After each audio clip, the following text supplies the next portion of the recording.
يا صباح النشاط والنظافة والروتينات كده والحماس.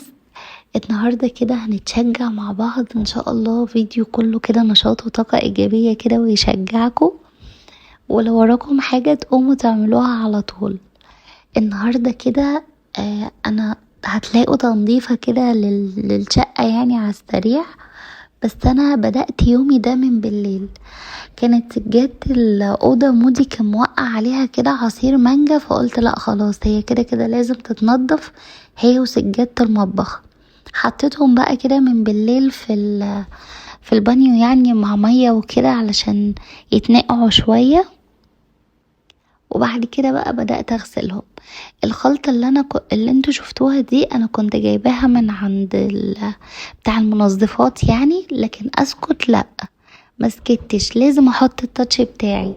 حطيت بقى عليها كده برضو اللي هو الاريال ده المسحوق يعني بتاع الغسيل، وحطيت عليها بريل، وحطيت عليها دوني، حطيت عليها كمية حاجات كده برضو زيادة يعني. وبدأت كده اغسل السجادة الاول بالمكنسة، كنت غسلاها يعني ونظيفة. غسلت بقى السجادة كويس، وبعد ما بقفل الفيديو بصراحة كنت كمان بعملها اللي هي الفرشة الصغنونة دي. انا كان عندي الفرشة الكبيرة اللي بحطها في المكنسة، اللي بحطها في العصاية يعني الخشنة، بس بصراحة معرفش فين. فبقيت اقفل الفيديو وانزل كده اغسلها بالفرشة الصغنونة دي. بس مسحت كده الحمام علشان اقدر احط السجادة التانية بتاعة المطبخ، برضو كانت خلاص جابت اخرها يعني وعايزة تتغسل. وكمان السجادة دي على فكرة هي صغيرة على المطبخ عندي، بس انا لما كنت في الشقة الاولانية يعني في الشقة الايجار كان المطبخ عندي صغير، كانت الشقة كلها كبيرة بس مطبخها صغير، فكانت دي على قد المطبخ هناك يعني. المهم كانت خلاص جابت اخرها، فقلت بالمرة كده اغسلها مع سجادة الأوضة. بس سبتهم بقى من بالليل، اليوم ده سبتهم من بالليل ينشفوا يعني، وفرشتهم تاني يوم على طول. هتشوفوني وانا بفرشهم برضو. كنت اول حاجة كده بغسلها الاول بره يعني البانيو، وبعد كده بحب كومفورت ده قوي وريحته كده جميلة. حطيت شوية وبقيت انضفهم يعني اشطفهم في البانيو مع الكومفورت ده. وهنا كده انا كنت تاني يوم كنت كده في طريقي للجيم، وصباح الخير يا شباب ويا رب اخس يعني، ادعولي في الكومنتات يا رب اخس. بصوا بقى، المطبخ كان متدمر بجد، كان خلاص جاب اخره. انا ما كانش عندي بريل يعني مواعين، فالمواعين دي كلها كانت برضو من امبارح. وكمان كنا عاملين مع بعض، او انا عملت فيديو كده كنت عاملة فيه كشري، فاستخدمت حلال كتير جدا مع الاكل بقى، ولو شربنا حاجة ومش عارفة ايه، واليوم ده واليوم ده. فبصوا كان المطبخ متدمر بسبب ان انا ما عنديش بريل. حطيت بقى كده بدأت بقى اغسل كل حاجة. نظمت الاول الاطباق، ما بقدرش اغسل المواعين غير لما انظم حاجتي، الاطباق لوحدها والكوبايات لوحدها والبلاستيك لوحده والحلل لوحده. بصوا لازم كل حاجة تبقى لوحدها. حطيت كده، ظبطت يعني الحاجات وغسلت الحوض، وبدأت بقى اغسل حاجة حاجة. بحب قوي ابدأ بالكوبايات، بعدها الاطباق، بعدها المعالق، بعدها بقى الحلال والحاجات الكبيرة دي. كنت في الاول بحب ابدأ بالحلال اول حاجة. انا يعني كده كده مخصصة لها يعني سبونشة لوحدها، كنت بحب بقى ابدأ بيها اول حاجة علشان احس الدنيا هديت. في اوقات واوقات يعني على حسب مزاجي. بس كنت عايزة بقى اقول لكم على حاجة، ياريت تشجعوني كتير كتير في الكومنتات وتبعتولي يعني نفسكم اعمل فيديوهات ايه تاني.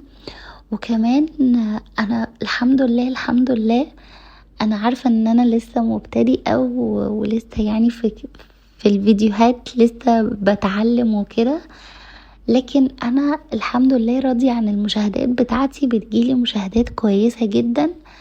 بس بصراحة اللايكات على الفيديو بتبقى قليلة قوي، يعني الفيديو بيعدي 1000 وبيعدي في فيديو معدي 5000 الحمد لله يعني، لكن اللايكات عليه قليلة جدا والاشتراكات قليلة جدا. فبجد بتمنى منكم ان انتوا لو شفتوني وما كنتوش عملتوا اشتراك في القناة، ادعموني كده بالاشتراك علشان تشجعوني كتير من الزرار الاحمر اللي تحت الفيديو، واعملوا لي لايك للفيديو ده كتير عشان الفيديو يترفع. الحاجات دي بتشجع الفيديوهات ان هي تتشاف اكتر، فبجد بتمنى منكم ان انتوا تشجعوني في الحتة دي. ونشوف كده بقى وصلنا لايه. انا متأكدة ان انتوا هتعملوا يعني وهتفرحوني في الفيديو ده، لان بجد انا تعبت فيه جدا جدا جدا. وهنا كده انتوا طبعا شايفين انا غسلت الكوبايات الاول، وبعد كده غسلت المواعين بقى الاطباق يعني كلها.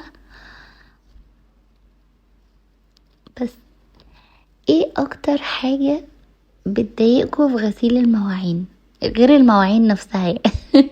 يعني هي المواعين نفسها بتضايق، بس ايه اكتر حاجة انتوا بتحسوها صعبة وانتوا بتغسلوا المواعين؟ انا بصراحة اكتر حاجة بتضايقني المعالق دي، يعني كارثة كده من الكوارث. فانا بقيت احطها في نص المواعين كده علشان ما احسش بيها. قولولي بقى انتوا ايه اكتر حاجة بتحسوها ان هي تقيلة عليكم؟ هنا كده انا ما حبيتش اطول الفيديو، غسلت باقي المواعين بتاعتي وشلتها ودخلت بقى على البوتاجاز كده. انا على فكرة كنت لسه ما عملتش الاكل، بس قلت الاول كده اغسل البوتاجاز لانه برضو كان صعب قوي، كان من امبارح برضو، بس عشان مش عندي بريل فما عملتوش. انا غسلته كده غسلة بسرعة، لكن هو بصراحة محتاج تنظيف عميق يعني. ان شاء الله نبقى نعمله مع بعض الايام الجاية.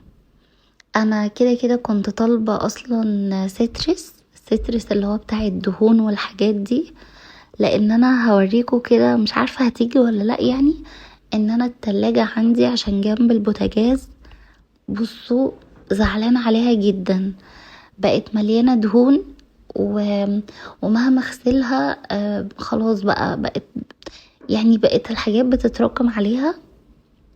فبجد زعلانة على التلاجة جدا، بس هي ما كانش ليها مكان غير يعني في المطبخ ده، غير ان هي جنب البوتاجاز كده. انا عارفة ان ده غلط، بس زي ما قلت لكم برضو ده اللي حصل لي لما جيت انقل.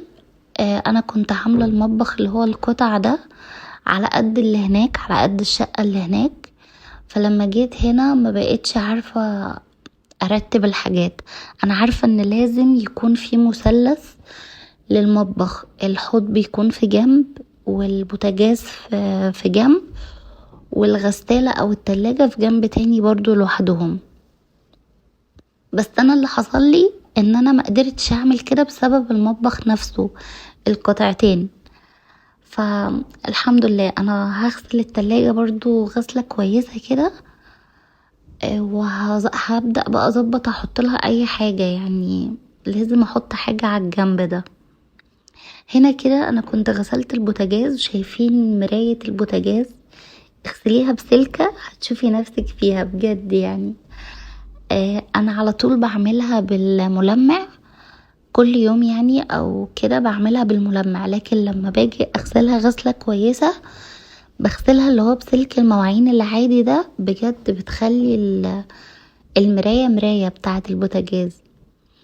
هنا كده انا كنت وريتكم على فكرة الجنب بتاع التلاجة، بس الفيديو يعني بقى بسرعة ما شفتهاش قوي، لكن هعمل فيديو ليها وانا بنظمها ان شاء الله، وهتشوفوني وانا بحط على الجنب حاجة. لازم مسحت بقى البار وغسلت البوتاجاز، خلصت المواعين خلاص كده. كان فاضل لي الارضيات، بس كان في حاجات كده برضو لازقة فيها كنستها وكانت عايزة تتمسح كويس. هنا كده اللي حصل لي ان الرينج لايت بتاعتي اتكسرت، فانا بقيت ماسكة الموبايل بايديا. الرينج لايت سليمة وكل حاجة، لكن المكان اللي بيمسك الموبايل هو اللي اتكسر. فما بقيتش عارفة احط الموبايل ازاي يعني. هنا كده انا حطيت المشاية الصغنونة دي قدام الحمام، وكنت خلاص ابتديت اعمل الاكل. وبصوا طريقة الكوسة الصحية دي بجد بجد هتعجبكم جدا. انا هنزل لكم فيديو ليها في القناة، فيديو صغير قوي مش هخليه طويل، لازم بجد تتفرجوا عليها. وهنا كده كنت سايبة بقى الاكل على النار. بصوا انا فرشة الملاية دي امبارح، بس انا معرفش كانت ايه دماغ مودي ان هو عايز يشيل الملاية وما ينامش عليها، فما كنتش فاهماه بصراحة. امبارح ما فضل يعيط ان هو لازم يشيل الملاية وينام كده، معرفش ليه. وكان واكل بقى فول وكان موقع القشر على الارض. بص يا لهوي مودي ده مشكلة. المهم كنستها، انا كنت كنساها امبارح ومسحاها، لكن الفول ده برضو لزق كده وعمل حاجات، فكان لازم ان انا اكنسها وامسحها. كنستها بقى ومسحتها وانا كنت ملمعه امبارح، ما كنتش مصوره بصراحه، بس كنت ملمعه السراير، وكنت ملمعه التكييف والدولاب بس. وادي السجاده دي كانت من امبارح بقى مغسوله، عشان انا كنت غسلها بالليل وخلاص نشفت. بصوا الحمد لله ان هي نطفت. انا عايزه اقول لكم والله ان انا اول ما حطيتها مودي وقع عليها حاجات برضو، بس خلاص هي نطفت النظافة بتاعتها المؤقتة دي. ربنا يهديك يا مودي. فرشت كده الأوضة وخلصتها ومشغلة القرآن. ومين بقى، انا كنت وانا صغيرة اول ما ماما تفرش الملاية لازم انام عليها، لازم اتنطط عليها. ابني طلع نفس النظام، لازم اول ما اعمل ملايات ينام عليها برضو. هنا كده كنت خلصت الأوضة الحمد لله، وطلعت بقى على الريسبشن برا. السفرة كانت تمام متظبطة، لكن الانتريه مودي الالعاب دي والله لو قلتلكوا انا تقريبا شلتها 4 5 مرات. 4 5 مرات مش في اليوم، 4 5 مرات وانا بنظم الفيديو ده. ف بصوا بعد ما خلصت لقيته قاعد جواها، وهنا وانا بعمل الاكل لقيته هو مع نفسه بعيد دلق بقى الباسكت اللي فيه الالعاب. كنت بقولكوا انا لسه ما خلصتش الاكل وهو برضو وقعها. شايفين بقى الكوسة طالعة ازاي من غير نقطة زيت ولا سمنة ولا اي حاجة، بطريقة صحية جدا هتعجبكم. كده نكون خلصنا الفيديو. متنسوش اللايك الكتير للقناة والاشتراك، وشجعوني كتير في الكومنتات، ويلا تشجعوا كده وقوموا اعملوا الحاجات بتاعتكم. وبألف هنا وشفا، ولازم تشوفوا فيديو الكوسة. يلا بقى باي باي.